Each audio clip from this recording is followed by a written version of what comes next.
अलैहिस्सलाम की नस्ल वक्त गुजरने के साथ साथ काबा की देखभाल करती रही और आहिस्ता आहिस्ता लोगों ने काबा में बुत रखने शुरू कर दिए। फिर साल 570 ईस्वी में जब नबी सल्लल्लाहु अलैहि वसल्लम की पैदाइश का साल आया तो इसी साल एक इंसान ने काबा पर हमला करने का प्लान बनाया। इसका नाम अब्राहा था। अब्राहा एक बादशाह था जिसकी यमन पर हुकूमत थी और वो ये चाहता था कि जिस तरह दुनिया भर से लोग काबा आते हैं इसे छोड़कर लोग यमन में आएं। इसीलिए इसने यमन में एक बड़ा कैथीड्रल भी बनाया, लेकिन लोग फिर भी इसके कैथीड्रल की जियारत करने नहीं आए क्योंकि अरब के लोग काबा को एक बहुत ही इम्पोर्टेंट रिलीजियस प्लेस मानते थे और काबा में इनके बुत भी रखे थे।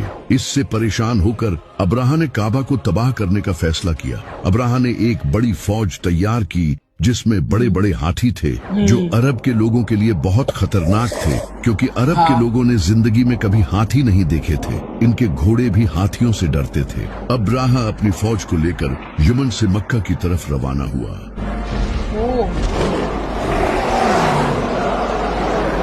और रास्ते में आने वाले टाउन्स और कबीलों पर कब्जा करता गया।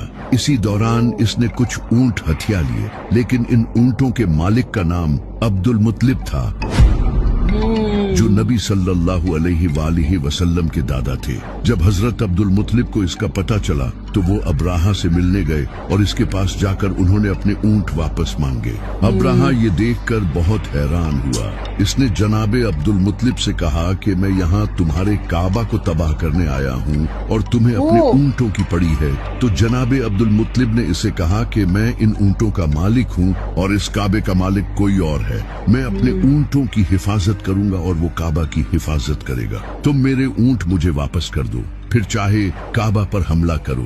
तो अब्राहा ने इनके ऊंट इन्हें वापस कर दिए और वो वापस मक्का चले गए। वहां जाकर वो काबा के पास गए और इसके दरवाजे को पकड़कर कहा, आए अल्लाह, एक इंसान भी अपने घर की हिफाजत करता है तो तू भी अपने घर की हिफाजत कर।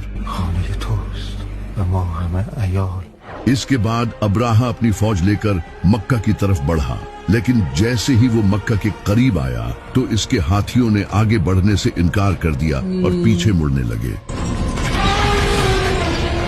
फौज ने पूरी कोशिश की लेकिन वो आगे बढ़ने को तैयार नहीं थे।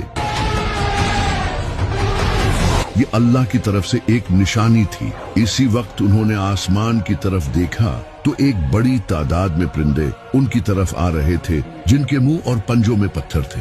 इसके बाद इन परिंदों ने वो पत्थर इस फौज पर गिराए। ये पत्थर इनके जिस्मों को चीरने लगे